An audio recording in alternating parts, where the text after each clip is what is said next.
Some people buy cars just to show off, but for me it was different. That car was my trophy, my therapy, the one thing I promised myself I'd own before I left this earth.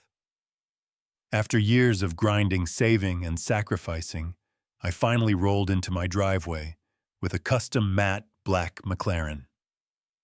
To me, it wasn't just a machine, it was a symbol that every long night, every setback, every broken promise along the way was worth it. And I thought parking it in my quiet, gated neighborhood would mean I could enjoy it in peace, surrounded by folks who seemed more worried about keeping their lawns trimmed than about me. Turns out I was dead wrong. Because if there's one thing that never fails, it's that somebody who hates themselves will always hate you for being happy. In my case, that somebody was a guy named Trevor. He wasn't a cop, wasn't even on the HOA board, but he strutted around with a neon vest, cheap sunglasses, and a laminated badge he probably printed off the internet. He called himself the Community Safety Officer. I called him a man who desperately needed a new hobby. The first sign came with a letter tucked under my windshield. The handwriting looked like it had been carved into the page with pure rage. "Your vehicle is a threat to this community," it read. "It intimidates children and violates our peaceful spirit. Remove it within 2 weeks or action will be taken." I stared at it, laughed out loud, and snapped a photo from my phone folder. I call HOA comedy. What else could I do? The handbook said nothing about cars, and if anyone endangered children, it was Trevor peeling around corners in his beat-up Dodge screaming about respecting rules.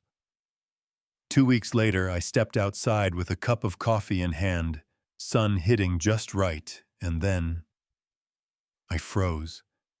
My McLaren looked like it had been dragged through a war zone. Windows shattered, tires gutted, paint sanded down to bare metal. It was wrecked, plain and simple. My neighbor Ellen walked up, eyes wide, whispering, "I saw Trevor out here last night with some guy from landscaping. They were messing with your car." Messing. That was her word. To me, it was a felony. What Trevor didn't know was that my porch light wasn't just a porch light. It had a camera built inside. I pulled up the footage and there he was, hammer in hand, screaming about neighborhood safety while smashing my McLaren like it was his sworn duty. I didn't shout, didn't lose my mind. Instead, I smiled, picked up my phone and called my lawyer. Now here's where it gets almost laughable. The very next morning, as if nothing had happened, there's a knock at my door. And not a polite knock, the kind of knock that comes with entitlement, like you owe the person behind it something. I open the door, and there stands Trevor, neon vest, glowing clipboard in hand, barking, "You've ignored official directives. Your car endangers this neighborhood. Consider yourself fined." I nearly spit my coffee all over him.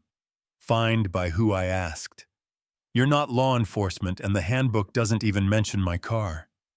He straightened up, jaw tight, and said, "I am law enforcement here. If you don't like it, leave." I couldn't help myself. I leaned in, lowered my voice, and said, "Funny thing, because I've got video proof of you committing felony vandalism. So unless you're planning to enforce that on yourself, I suggest you back off." His face drained of color for just a second before he spun around and stormed off, muttering about bringing in the board. Within hours, I was dragged into some so-called emergency HOA meeting. The president, a woman named Clara, tried to play peacemaker. "Let's be reasonable," she said. "Trevor was only acting in the community's best interest." I cut her off. "He destroyed private property, and you're defending him." That's when one of the quieter board members cleared his throat and admitted, "Technically, Trevor doesn't even serve on the board. He's just a volunteer." A volunteer. So this clown demolished my $250,000 car without any authority at all, and the HOA wanted to sweep it under the rug. I made two decisions right then. First, let the police handle Trevor. Second, let my lawyer handle the HOA. Because anyone who defends that kind of madness is just as guilty. And sure enough, when the cops came by later that week after reviewing the footage I handed over, they didn't hesitate. Trevor was cuffed right there in my driveway, sputtering about being framed while neighborhood kids laughed and pointed. Now you'd think that would have been the end. But for me, it wasn't about just watching him get hauled off. My McLaren was totaled. The man needed to face consequences bigger than a night in a holding cell. My lawyer filed charges vandalism impersonating an officer criminal mischief. That impersonation charge alone, serious business. He wasn't just some cranky neighbor anymore. He was a man pretending to be law enforcement while committing crimes. When it finally went to court, the footage spoke for itself. The judge leaned back, pinched the bridge of his nose, and said, "Sir, you weren't authorized by this HOA, and you destroyed property worth more than most people's homes. You're looking at prison time." Trevor's lawyer tried spinning it something about protecting the children, but even the HOA board didn't show up to defend him. By then, the tide had turned. Word spread through the neighborhood that the board had knowingly let Trevor parade around as their enforcer.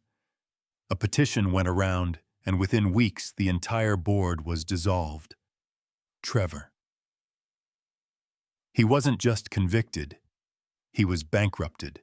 Ordered to pay restitution for my car damages, for impersonation legal fees stacked so high he couldn't breathe under them. He lost his job, his so-called credibility, and eventually his house. By the time the dust settled, I had a brand new McLaren sitting gleaming in my driveway, while Trevor shuffled past in a faded hoodie, forced to rent across town. Neighbors who once kept quiet now smirked and said things like, "Careful, Trevor might write you a ticket."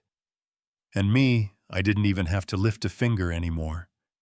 His reputation was gone, the HOA was gone, and my story became the neighborhood's favorite cautionary tale.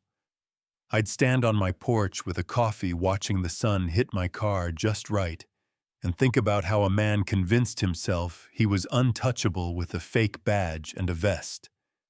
But when he picked the wrong fight, when he came after someone who wasn't going to fold, he ended up unforgettable for all the wrong reasons. So let me leave it with you. Was justice really served? Or did Trevor get off easy compared to the damage he caused? If someone destroyed your car, would you press charges? Or would you handle it another way? Drop your thoughts in the comments. I want to hear how you'd have dealt with him. And if you've ever had your own run-in with an HOA wannabe, or a fake authority figure, share that story too. Don't forget to like, subscribe, and stick around, because there's always another tale where this one came from.